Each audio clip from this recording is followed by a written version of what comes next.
যে দেখো বন্ধুরা, এই জ্যান্ত নাকি কি জানি হুম সাপ সাপের মতো মাছ। সাপ এটা পাচ্ছি না, ওই যেটি এই একটা যে স্ল্যাবের ছাড়ি উপরে। গেছে, ওইটাই বলছিলাম। এই বাবা রে।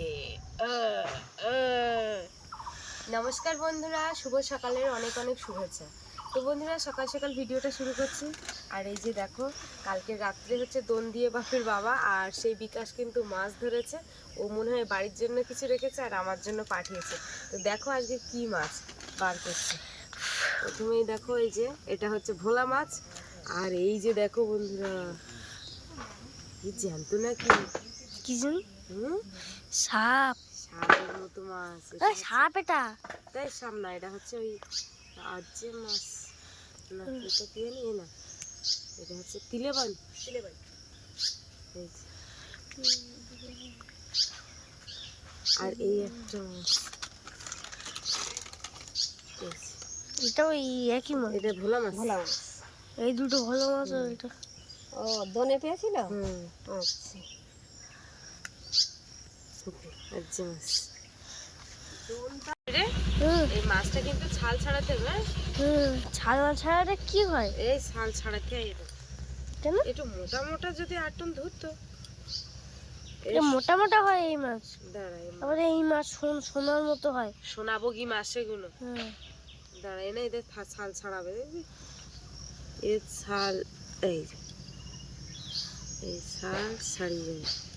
ছাড়িয়ে দিতে হয়? হ্যাঁ বাবারে, এ তো শক্ত তো খুব।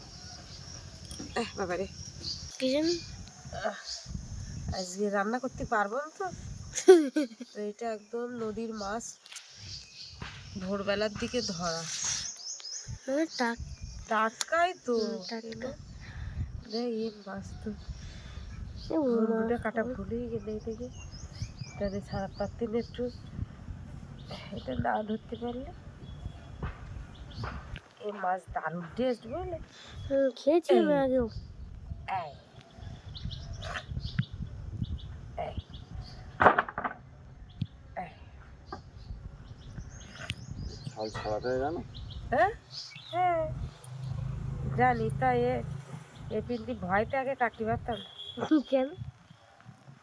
বাবারে, ছাড়াচ্ছে এই না, সারি সারি যাচ্ছে, দেখতে পাচ্ছ যেরকম ছাড়াচ্ছে। বোটের কানায় ধরে আমরা,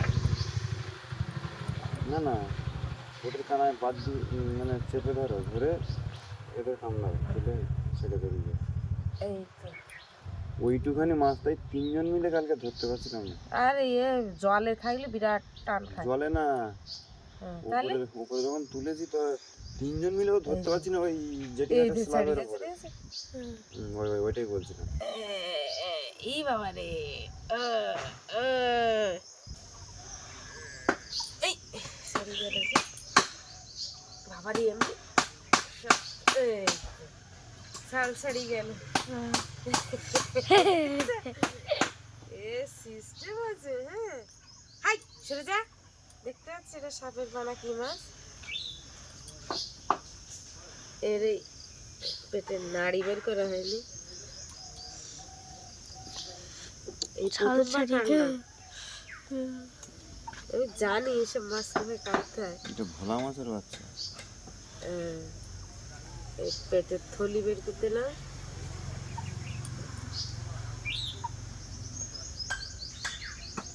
এই হচ্ছে পেটের থলি।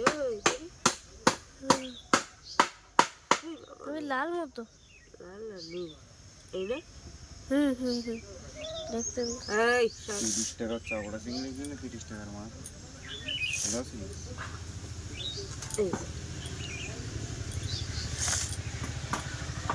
আবার রক্ত কিরম হয়েছে মাছের গায়ে। মাছ খেলে রক্ত হয় নাকি?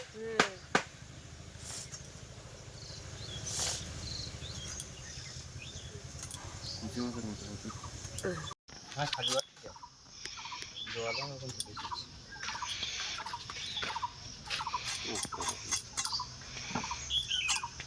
আবার এই মশা লাগতেছে তো। এই যে মশা আগের যে সূত্র ছিল সেই সূত্র চুরি করে নিয়ে গেছে। আবার কালকে 150 টাকার মতো ইয়ে কিনা হয়ে যায়। কালকে কটার দিকে বাড়ি এলি তুই? 3টের দিকে না? 3 দিকে। এই চিকু, কি মাছ খেতে হবে? কালোটা হয়ে যাক, দিচ্ছি তোমাদের, দেবো মাখিয়ে দেবো।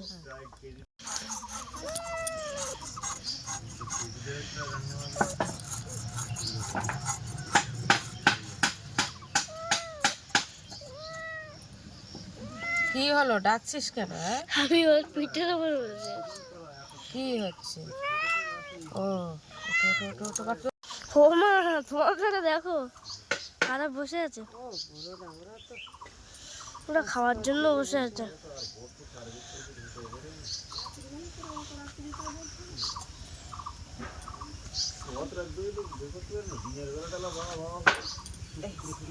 এগুলো সব তুলে দিই।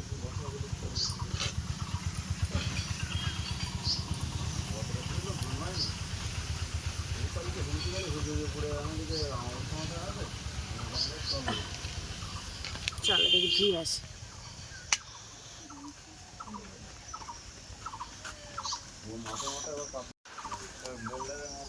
বন্ধ করে দাও।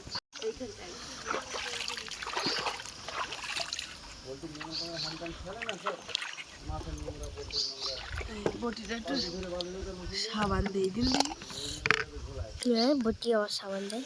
এই বাবা, বটি সাবান না দিলে হয়? তা আমি জানি বটি সাবান দেয়। বটি সাবান দিয়ে না মাজলে পরিষ্কার হয়নি। হাতে দেখ, ঘাটে শুয়ে দিয়ে কেটে দেয়। ওরে বাবা, খাওয়ার জন্য সব জায়গায়। ওরে বাবা রে, খালি এত বড়।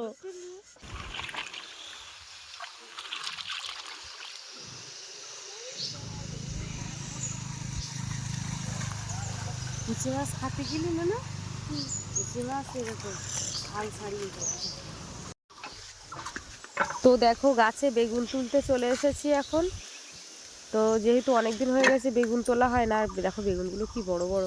আর এদিকে কাজ হচ্ছে, এদিকে হচ্ছে মেসোমশাই গাঁথনির কাজ করছে, আর এদিকে দাদা কিন্তু ইট বয়ে বয়ে নিয়ে যাচ্ছে বন্ধুরা। আর মাটি কিন্তু সব ঘরে দেখো অনেকটাই হয়ে গেছে। তো এখনো কিন্তু অনেকদিন, 2-3 দিন ধরে মাটি কাজ করবে। এই যে আমি এখান থেকে বেগুন তুলে নিয়ে যাব, বেগুনগুলো সব মানে পোক্ত হয়ে যাচ্ছে। পুরানো বেগুন গাছ নাকি? হ্যাঁ, পুরানো বেগুন গাছ। পুরানো বেগুন গাছে এখন বেগুন ধরতেছ ভালো। ওই সময়ের দিকে জল রেখে দেবো। হ্যাঁ, আর এখন তো কন্টিনিউ জল পাই ওই জন্য।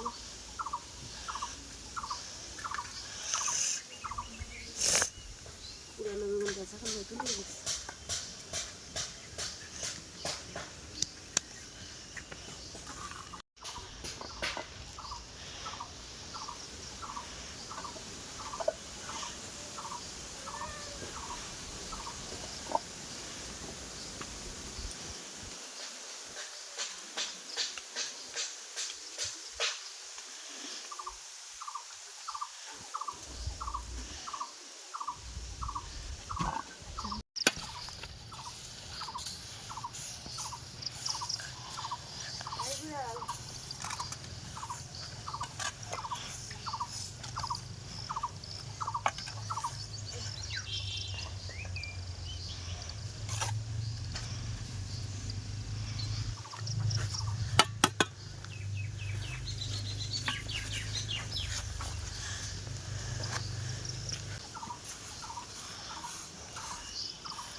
সকালবেলা কিন্তু সবার চা বিস্কুট দেওয়া হয়ে গেছে।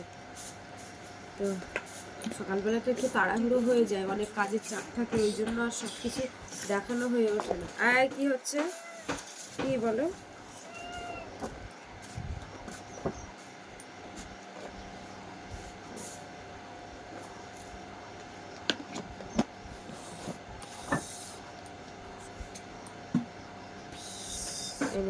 আয় দেখো তোরা হাতে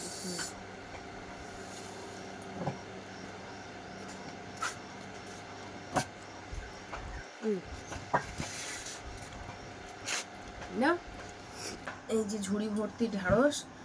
তো এখন ঢ্যাঁড়স সিদ্ধ করব, ঢ্যাঁড়স সিদ্ধ করে আজকে ঢ্যাঁড়স মাখাবো, কচি কচি সবগুলোই কচি ঢ্যাঁড়স, আর তার সাথে মাছ আর একটা বেগুন দিয়ে রান্না করব।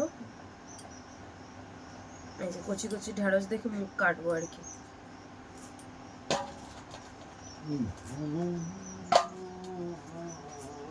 আজকে ঢ্যাঁড়স মাখা করব, পুরো কচি ঢ্যাঁড়স একদম, কি সুন্দর। ঢ্যাঁড়স ওই গামলায় দিচ্ছে না, তুই পড়ো পড়ো পড়ো, পড়তে বসো, আর দেরি করো না। গাছের বেগুন তো কোনো সার না, দেখো বিনা সারের বেগুন, পোকা। ও বাপির আবার কথা হচ্ছে ভায়োলেট বেগুনগুলোর টেস্ট বেশি, এও টেস্ট বেশি। এখানে এখানে পোকা নেই কিছু, এই পোকা বাদ দিয়ে দিতে হবে, যেহেতু সার দেওয়া থাকলে পোকাটা লাগে না, কিন্তু এটা সারের বেগুন না, তো ওই জন্য পোকাটা লাগবে।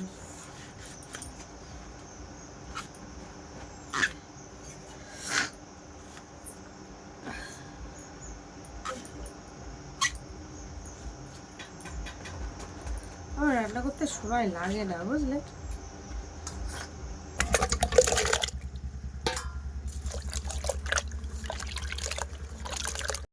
এই যে দেখো, এই ঢ্যাঁড়সগুলো এখন সিদ্ধ করতে দিলাম জল দিয়ে, ঢেকে দেবো।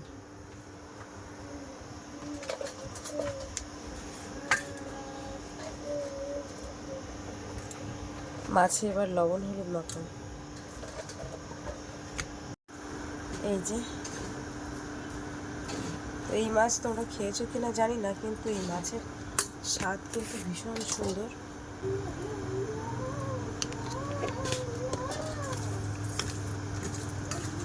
তো নদীর মাছ খেতে খুব ভালো লাগবে।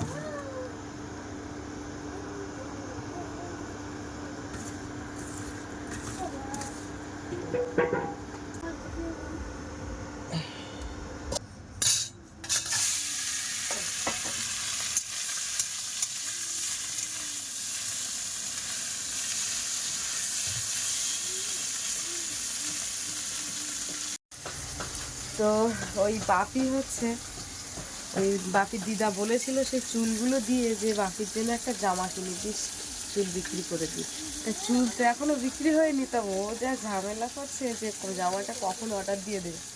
তাই কালকে রাত্রে আমি ওই যে একটা যে গেঞ্জি মানে অর্ডার দিয়েছি, গেঞ্জি তার সঙ্গে প্যান্ট সেট, এখনো চুল বিক্রি হয়নি, তার আগে জামা অর্ডার দেওয়া হয়ে গেছে, নাহলে শুনছেই না একদম। জামাটা আসলে তোমাদেরকে তো অবশ্যই দেখাবো যে কেমন এসেছে।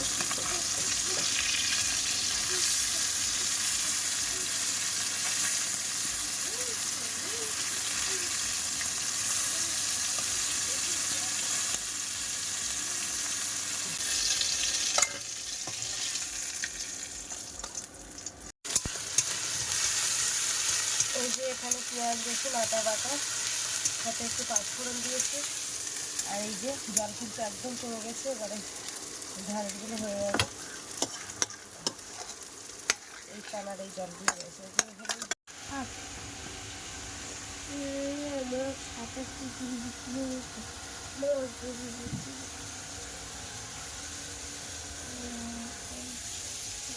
দেখো সেটা শুয়ে আছে।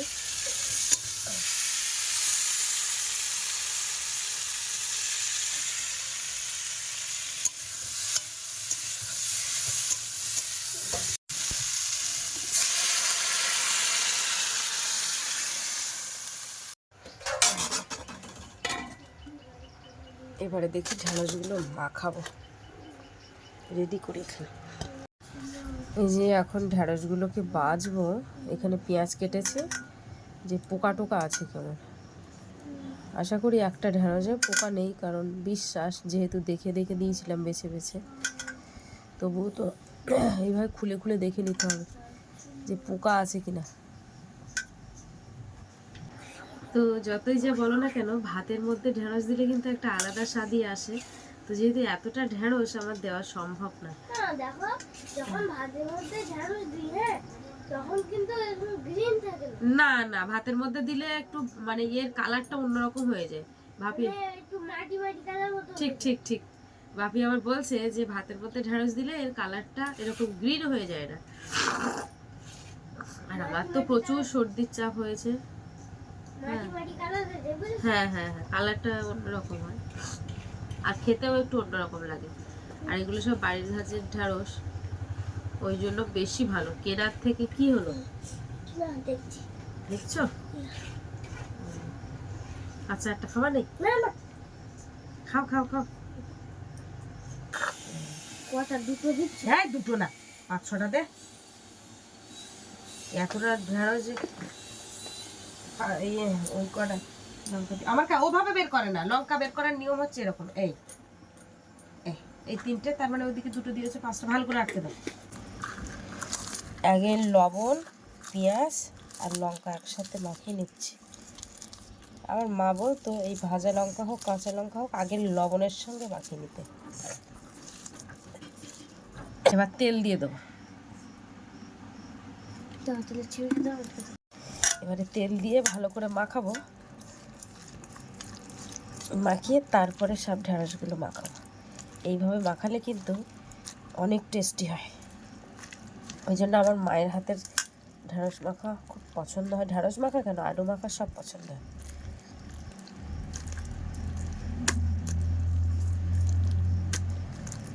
মাখাটা রেডি হয়ে গেছে, এবারে তরকারিটা দেখি কত দূর হলো।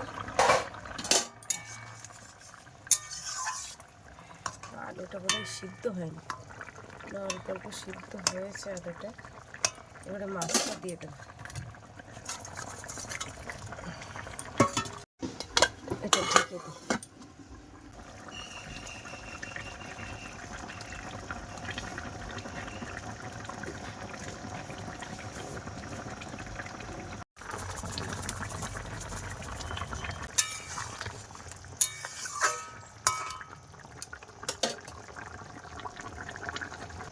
এই সবে সবে নামালাম তরকারি।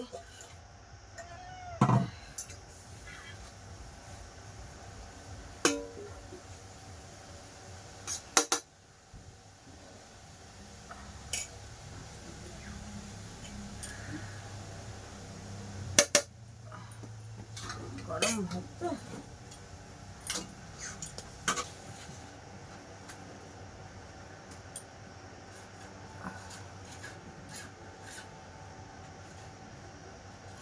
বাবারে।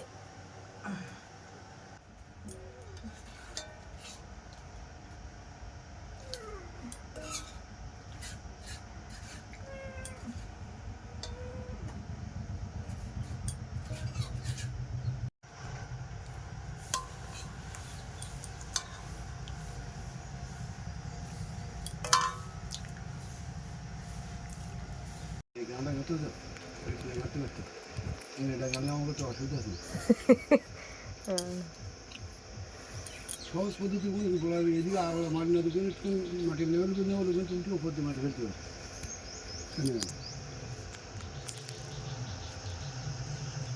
হ্যাঁ, এই বসে থাকো। গরম কিন্তু এইবার দিচ্ছে আস্তে আস্তে প্রচুর। আমি ভাবলাম যে মনে হয় এইবার বর্ষাকাল পড়ে গেছে, তাই এইবার খুব তাড়াতাড়ি নেমে যাবে। হ্যাঁ, তো বন্ধুরা, মিস্ত্রিদের খাওয়ার পরে দেখো এখন ভাত বেড়ে নিয়ে এসেছি, এখন বাপিকে খেতে দিচ্ছি। তো আমি বলি যে তোমার ওই দাদাভাইদের সঙ্গে তুমি খেয়ে নাও, কিন্তু বলে যে না, আগে দাদাভাইদের খাইয়ে নাও, তারপরে আমি পরে খাবো তোমার সাথে।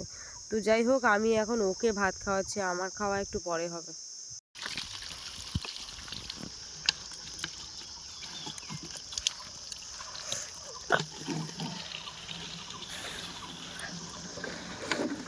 আরো কিছু বোতল ছিল বাকি, বুঝলে?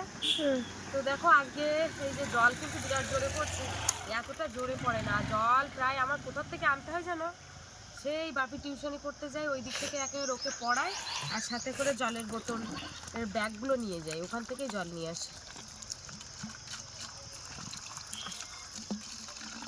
আজকে বেশ জোরে জল পড়ছে, কলসিটা আর ব্যাগটা নিয়ে আসলাম, দুটো ভাত খেয়ে পারে। এবার তোর মা কোন জায়গায় গেছে?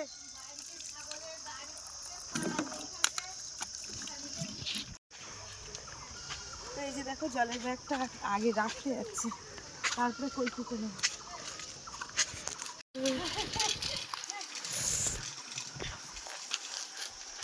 কথা বলতে হবে না, ওটা একটা কাটলো।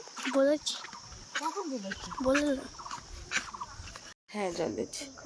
তো বন্ধুরা, আমি জল টল নিয়ে এসে থালা বাসনগুলো ধুয়ে মেজে ঘর বান্ডাগুলো ঝাড় দিয়ে, কারেন্টটা তো চলে গেছে, তো দুপুরের জন্য আবার ভাত বসিয়েছি। এই যে দেখো, তো ভাত হয়ে যাওয়ার মতো হয়ে গেছে, কারেন্ট চলে গেছে, ঘরে কোনো জায়গায় দাঁড়ানোর মতো নেই, বাইরে প্রচণ্ড গরম। তো আর এই হচ্ছে অ্যালবেস্টার, মানে বুঝতেই পারছো 1 বিঘে অ্যালবেস্টার, এই তো মাথা পুড়ে যাচ্ছে গরমে। তো তো বন্ধুরা, ঘরের কাজ কতদূর হলো সেটা তো তোমাদেরকে অবশ্যই দেখাবো।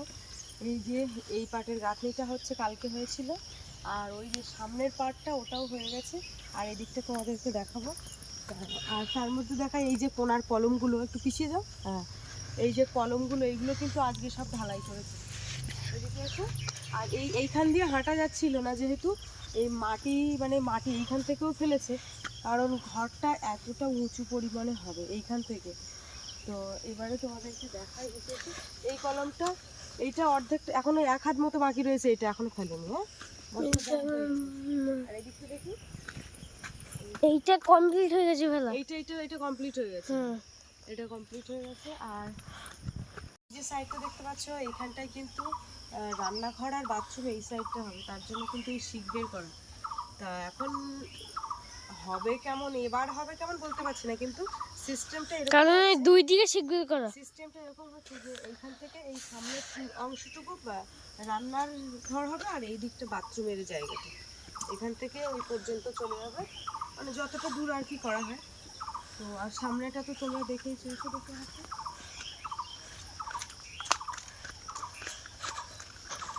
এটা এখনো হয়নি, এইখানে একটা শিগগির করা। হ্যাঁ এইটা আজকে হয়েছে গাঁথি, এটা আজকে, এটা একদম কাঁচা, এটা আর হাত দেওয়া যাবে না। তো এখনো কিন্তু মাটি পড়বে এর মধ্যে, আর কোথা থেকে এখন অনেক উঁচু হবে, কতটা কেটেছে সেটা তোমাদেরকে দেখাচ্ছি। তো তোমার উঠতে হবে। দেখায়, এই হচ্ছে সেই চৌকো জায়গাটা যেখানে কাদা মতো ছিল, তোমাদেরকে দেখাচ্ছিলাম, সেই জায়গাটা দেখো এখন কত সুন্দর হয়ে গেছে। এই চৌকোটা একদম বড় হয়ে গেছে, ব্যাস ওখানে দাঁড়া।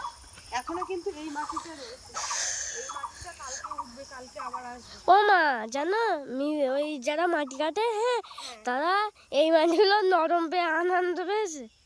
হ্যাঁ, মাটির যথেষ্ট, এবার মাটি কাজ করে যারা, তারা মাটি শক্ত হলে তাদের খুব কষ্ট হয়, আর মাটি কাজ করার মতো কষ্টের কাজ আমার মনে হয় না যে আর আছে বলে। জলের বোতলটা এখানে থাক, হ্যাঁ তোমার যেতে হবে না আছে, তুমি উঠতে পারবে না। পিঠে পিঠে দেখো যে আম পাকেছে কেমন। তো বিকেলবেলার টাইম হয়ে গেছে, মনে হচ্ছে 1টার দিকে যদি আমটা হচ্ছে খেতে পারতাম। তখন নিচে অনেক আম পড়ে থাকে। জলে যে কত ফুটতে থাকি, ওখানে পাখি নিচে। ওপরে ওঠো। এখন আম চাপা হচ্ছে, চেপে চেপে দেখা হচ্ছে কোনটা এখনো পাকেনি গো। এইখানে একটা পাকা, আর এই গাছের আমটা না একটাই দোষ, হ্যাঁ এইসব, এই তো পড়ে গেছে এ আমে। বাবা তুই চল চল করে কোন যে উঠে যাচ্ছি। এই আমটা না মনে হবে পচা, কিন্তু না, এর ভেতরে ভালো, কিন্তু এক দুদিন এই একটা পড়েছে, ওই দেখ তুই উঠেছি আর একটা আম পড়েছে, ওই দে, ওই দুটো হয়ে গেল। দাঁড়া নাড়া দে, হ্যাঁ নাড়া দিচ্ছে দাঁড়া এই নাড়া দিচ্ছে গাছে, কই পুড়লো কই, বেশি করে নাড়া দে, ওটা ধরে না, এই মোটাটা ধর, মোটাটা এই, হ্যাঁ ওইটা হ্যাঁ, এবার নাড়া দাও। এই দেখো গাছ নাড়া দেওয়ার লোকটা দেখো শুধু, এই যে হয়ে গেছে আমার আম খাবার মতো। ওই একটা পড়েছে, জলে পড়ে গেছি রে, মা ওই দেখ জলে পড়ে গেছি, নুনুরে একটা পুড়ে লোক, ভগবান, আবার নাড়া দাও, হ্যাঁ জলে, তোর দিদাদের বাড়ি যেরকম কাপড় দিয়ে দিয়েছে ওরকম দিতে পারলে আমগুলো সব খাওয়া যেত। পড়ে গেছে রে, ও পাওয়া যাবে, অনেক নিচে তো। এটা না, ওইটা, হ্যাঁ ওইটা ধরো, ওই মোটাটা ধরো, তো বন্ধুরা আমি তো পারলাম না আম পাড়তে, তা আমার বাপই কিন্তু আমার আম খাওয়াচ্ছে। হ্যাঁ হ্যাঁ হ্যাঁ হ্যাঁ হ্যাঁ, ওই একটা পড়েছে, ওই দিকে পড়েছে। এই বাপি চল এই আর নামি আর পাঠে, হ্যাঁ পড়েছে পড়েছে। এ বাপি ওই আমটা পেলে 4টে আম হতো। 4টে আম হতো, দেখেছে বাপি পরপর 2টো আম ফেললো আর একটা আম জলে চলে গেল, 3টে আম ফেলেছে। এই যে এইটা তো আমি গাছের থেকে পারলাম। এই দেখো এই আমটা, এগুলো কিন্তু ভালো, আমি দেখাবো এক্ষুনি। আর এখানে কি নুনু, এই দেখো, বাহ বাহ খুব সুন্দর। হ্যাঁ এই দেখো, চলো আসো আসো আসো।